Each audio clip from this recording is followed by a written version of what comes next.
ಉಂಟವನ ಎಂತ ಸಾವ ನಿನ್ನಪ್ಪ ಊರಿನಿಂದ ನೀನು ಮೂಗು ಹೊಡೆದಾಕಿನಿ ಅಂತ ಹೇಳ್ತಾ ಬರ್ತಿದ್ದೆ ಮಾರ. ಓ ಮೂಗು ಹೊಡೆದೇ ಹೋಗಿಲ್ವಲ್ಲ ಬಾ.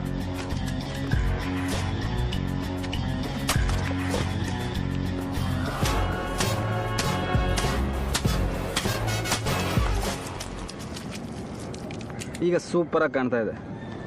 ನೋಡಿದವ್ರಿಗೆ ನಿನ್ನ ಮೂಗು ಸರಿಯಾಗಿ ಹೊಡೆದೋಗ್ಲಿಲ್ಲ ಅಂತ ಅನಿಸಿದ್ರೆ ನನ್ನ ಮರ್ಯಾದೆ ಹೋದಿಲ್ಲ ಮಾರೆ. ರಿಚ್ಚಿ ಯಾರ್ದಾದ್ರೂ ಮೂಗು ಹೊಡೆದು ಹಾಕಿದ್ರೆ ಅದು ಹೀಗೆ ಕಾಣಬೇಕು.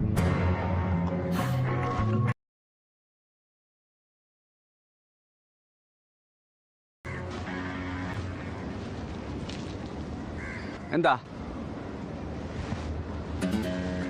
ಅಡಚಣೆಗಾಗಿ ವಿಷಾದಿಸುತ್ತೇವೆ. ತಾಂತ್ರಿಕ ಕಾರಣಗಳಿಂದ ಕಾರ್ಯಕ್ರಮವನ್ನು ಮುಂದೂಡಲಾಗಿದೆ.